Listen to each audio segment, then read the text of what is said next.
अच्छी होती है, न्याय व्यवस्था अच्छी होती है, लेकिन जब मेरिट पे फैसला होता है तब वो संस्था भी गलत हो जाती है।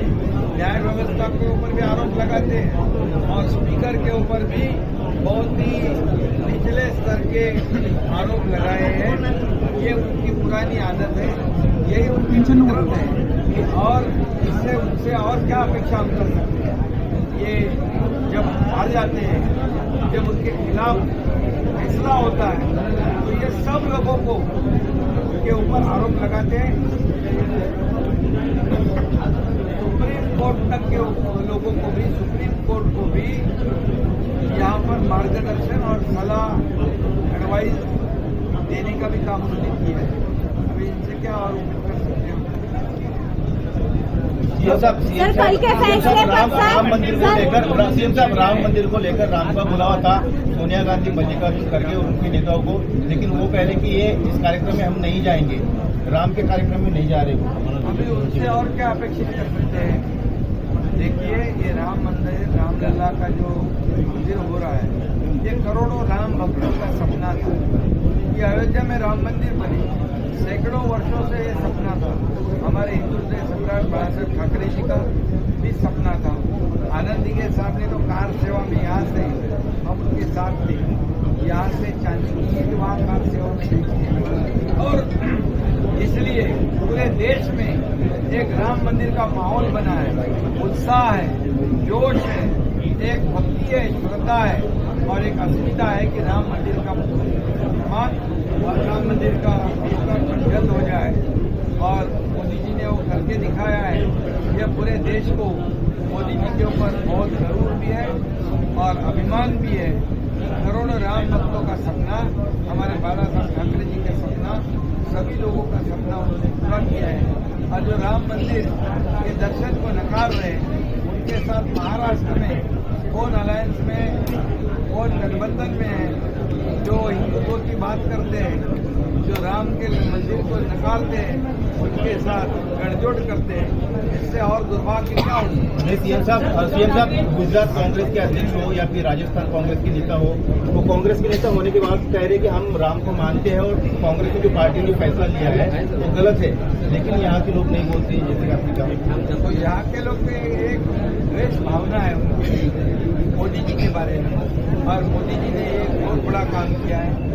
देश के सभी लोगों की सपना, जो इच्छा है, उसको पूरा किया है और पूरी तरह देश को एक अपने भारत देश को पूरी दुनिया में एक इतने ऊपर ले गए हैं कि हमारे देश का नाम पूरी दुनिया में रोशन करने का काम आदरणीय मोदी जी ने किया। यही तो उनको खटक रहा है, ये इसलिए पेट दर्द हो रहा है और इसलिए मोदी जी ने मंदिर बनाया है, इसलिए वहाँ जाने का ये तो दुर्भाग्य की बात है।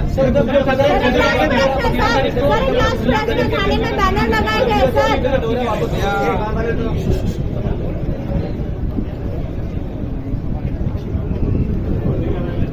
मुझे आदरणीय देशाचे प्रधानमंत्री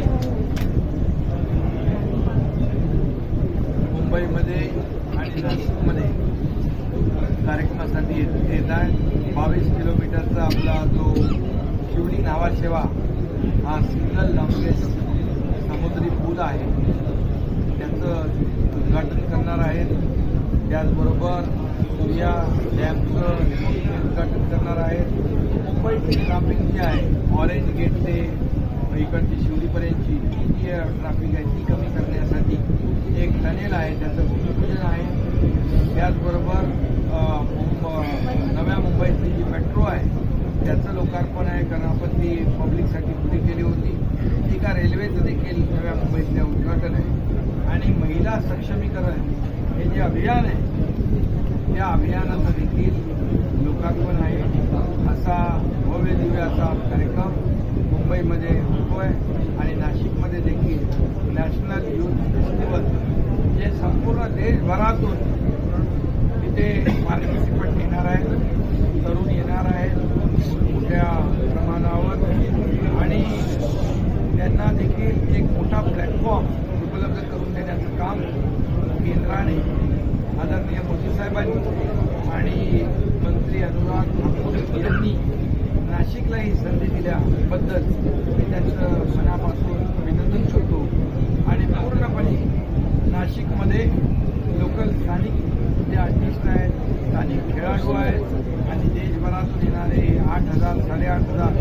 जे स्पर्धक आहे असा मोठा नॅशनल यूथ फेस्टिवल नाशिकमध्ये होतोय, याचंही लोकार्पण मोदी साहेबांचं होतंय. सभी सर थाने में बैनर लगाए गए हैं, शिंदे सर थाने में बैनर लगाए गए हैं एमवीए की ओर से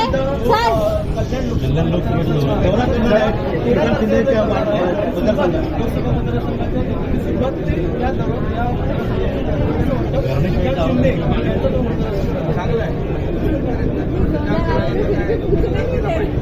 त्यांच्या उमेदवाराला डिपॉझिट वाचावा. सर सर थाने में बैनर लगाए गए हैं एमवीए की ओर से राम के दर्शन करने भी जा रहे हो, सभा को भी संबोधित करेंगे. उसके बाद मुंबई में भी कई विकास परियोजना का संबोधन. हमने कल आदरणीय प्रधानमंत्री जी के घर कमलों से कई बड़े प्रोजेक्ट जो है शुरुआत होगी. उसमें 22 किलोमीटर का समुद्री सेतु जो है ये ब्रिज का ओपनिंग होगा, ऑरेंज गेट का टनल का ओपनिंग होगा, यहाँ पर जो नवी मुंबई मेट्रो का ओपनिंग होगा, एक रेलवे है उसका सेंट्रल रेलवे उसका ओपनिंग होगा, और उसके साथ में सूर्या डैम है उसका भी रिमोट से ओपनिंग होगा. ऐसे कई प्रोजेक्ट की शुरुआत होगी. और महिला सक्षमीकरण जो राज्य सरकार ने मुख्यमंत्री महिला सक्षमीकरण का जो अभियान शुरू किया है, इसमें महिला बचत गट बड़े भारी संख्या में उपस्थित रहने वाले हैं, उनका भी शुभारंभ होगा. और नासिक में नेशनल यूथ फेस्टिवल जो पूरे देश भर से जो पार्टिसिपेंट हजारों की तादाद में आने वाले हैं, उसका भी शुभारंभ आदरणीय मोदी जी करेंगे. ये नासिक में हो रहा है, इसलिए मैं ये मौका जो मिला है महाराष्ट्र को, इसके लिए मैं केंद्र सरकार आदरणीय प्रधानमंत्री जी और खेल मंत्री जी उनको धन्यवाद देता हूँ. ये बहुत बड़ा जो विकास के प्रकल्प भी है और फेस्टिवल भी, इसके लिए मोदी जी आ रहे हैं, इसलिए मैं उनका स्वागत करता हूँ. सर एमवीए की ओर से सर थाने में बैनर लगाए गए हैं. और ऐतिहासिक जीत है. देखिए, कहने के लिए बहुत कुछ लोग कहेंगे, हम हर बातों में ये चीज़ का कुछ भी मतलब नहीं निकाल सकते, लेकिन जो कुछ भी हुआ है ये हमारे डीजे साहब का कहीं न कहीं पुण्याई है, बाला साहब के विचारों का जीत है, यही मैं मानता हूँ. सर कल से जो माहौल है वो देखने को मिल रहा है कि जो जल्लोश का माहौल है, क्या कहना चाहेंगे? पूरी तरह से महाराष्ट्र में एकदम जल्लोश किया जा रहा है शिवसेना की ओर से. जरूर जल्लोष का ही विषय है, क्योंकि सारे शिवसैनिक खुश हैं. जो निर्णय आया है और जो पेपर दिया गया था, बहुत ही अच्छा निर्णय, मतलब बताया कि पेपर जो दिया गया उसमें हम लोग पास हो गए हैं. अब पास हो गए तो फिर अब जल्लोष तो बनता है, और उस हिसाब से पूरा महाराष्ट्र में पूरे शिवसैनिक जल्लोष कर रहे हैं, और कहीं न कहीं ये हमारी ऐतिहासिक जीत है, ऐसा मैं मानता हूँ. महाराष्ट्र के मुखिया जो है हिंदुत्व विचारधारा से हैं, हिंदू विचारधारा की सरकार है, और ऐसे में राम मंदिर का जो है प्राण प्रतिष्ठा होने वाला है 22 जनवरी को, और कांग्रेस पार्टी ने जो है जाने से मना कर दिया है प्राण प्रतिष्ठा. देखिए, 5 सालों के बाद ये दिन आया है. ये दिन के लिए आज हम लोग सारे सनातनी को मानने वाले सारे सनातनी बहुत ही इंतजार कर रहे थे, और आज वो इंतजार की घड़ी खत्म हुई. रह गई बात कांग्रेस की, तो कांग्रेस पहले जब चाहती तो वो पहले ही मंदिर बना देती, लेकिन इनको मंदिर से कुछ लेना देना नहीं. भगवान में कोई आस्था नहीं, राम में कोई आस्था नहीं, और जिनको आस्था नहीं है, जिनको राम विरोधी है, ऐसे लोग मंदिर पे न आए प्राण प्रतिष्ठा में, यही बहुत अच्छी बात है. क्योंकि हम लोग को हमारा काम हम लोगों ने किया, या जो भी अयोध्या के राम मंदिर बनाने की जो समिति है उन्होंने उनका काम किया कि भाई उनको मान सम्मान से बुलाया गया, और उसके बावजूद अगर ये लोग नहीं आ रहे हैं तो ये उनकी बदकिस्मती है, यही मैं कहूँगा. जी सर, धन्यवाद. और जो राम बने किसी काम का नहीं. हाँ, एक मिनट और मैं मानता हूँ कि जो रोल सर, क्या कहना चाहेंगे? कल के कोर्ट के योग्यता के फैसले के बाद एमवीए की ओर से थाने में बैनरबाजी की गई है, जिसमें लिखा गया है कि यह लोकतंत्र की खुलेआम हत्या है और इसका जवाब अब जनता देगी। देखिए, कल जो निर्णय आया है बहुत ही ऐतिहासिक निर्णय है। स्पीकर साहब ने जो निर्णय दिया तो सुप्रीम कोर्ट के कुछ बिंदुओं को देखते हुए, कुछ उनके गाइडलाइंस को देखते हुए उसके ऊपर उन्होंने वो निर्णय दिया है। देखा जाए तो संविधान में या प्रशासनिक कार्यों में ज़्यादा करके मेजॉरिटी का ही चलता है और मेजॉरिटी की ही जीत है। मेजॉरिटी हमारे सिंह साहब के पास पहले से थी और आज भी है। इसकी वजह से स्पीकर साहब को ये फैसला देना पड़ा। दूसरी बात, चुनाव आयोग ने इस मुद्दे पे पहले ही फैसला सुना चुका है और उसमें उनका यही कहना था कि ये जो मुद्दा है इसके ऊपर शिंदे साहब को इसके पहले ही चुनाव चिन्ह धनुष बाण और शिवसेना ये नाम दोनों चुनाव चिन्ह दे चुका है। तो चुनाव आयोग के विरुद्ध कोई भी फैसला स्पीकर नहीं दे सकते, ऐसा उन्होंने कहा था।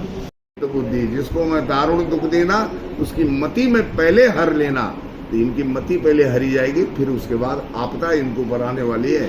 24 इनके लिए ठीक नहीं है। जे काही नेते आहेत ते सरभरीत झालेले आहेत।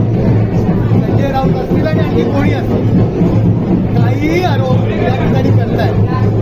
कालचा जो निर्णय लागला त्यावरती अशा पद्धतीचे आरोप करतायत की भाजपाने शिवसेना संपवण्याची सुपारी घेतलेली आहे आणि त्यांच्या स्क्रिप्ट प्रमाणे दिल्लीवरून हा निर्णय आला, अशा पद्धतीचे आरोप जो भोंगा म्हटला जातो ते करतायत। परंतु तुम्ही खात्रीपूर्वक या ठिकाणी सांगतो, आदित्य ठाकरे यांनी, तुम्ही त्यांना जाऊन विचारा, नवीन वर्षाच्या शुभेच्छा देण्याच्या निमित्ताने भाजपमधील सर्वोच्च नेत्याला भेटण्याकरता वेळ मागितलेली आहे। त्या नेत्यांनी अजून त्यांना वेळ दिलेली नाही आहे। याच्यावरून हे दुतोंडी आहे हे स्पष्ट होतं। एकीकडे भाजपावरती टीका करायची आणि एकीकडे आदित्य ठाकरे यांनी नवीन वर्षाच्या शुभेच्छा देण्याच्या निमित्ताने भाजपातील सर्वोच्च नेत्याला भेटण्याकरता वेळ मागण्याची, हा दुतोंडी सापाप्रमाणे यांचं काम सुरू आहे। लोकशाही आघाडीला एकीकडे झुलवत ठेवायचं आणि एकीकडे भाजपच्या नेत्यांशी संधान बांधण्याचा प्रयत्न करायचा, हे दुतोंडी सापासारखं वर्तणूक या उभाटाच्या नेत्यांची झालेली आहे। घराणेशाहीचा आरोप केला जातोय।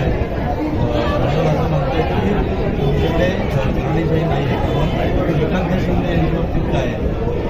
बघा, श्रीकांत शिंदे हे स्वतःच्या कर्तृत्वावरती, स्वतःच्या मेहनतीवरती त्या मतदारसंघामध्ये आपलं स्थान त्यांनी टिकवून आहे। आपण पाहताय की त्या मतदारसंघामध्ये त्यांनी केलेली कामं, खासदार कसा असावा याचं तंतोतंत उदाहरण म्हणजे श्रीकांत एकनाथ शिंदे साहेब आहे। ज्या संस्थेची डॉक्टर अब्दुल कलाम यांनी स्थापना केली होती, त्या संस्थेने पहिल्या 5 खासदारांमध्ये त्याला संसद रत्न म्हणून पुरस्कार दिलेला आहे। त्यांच्या कामावरती त्यांनी त्यांचं स्थान बनवलेलं आहे।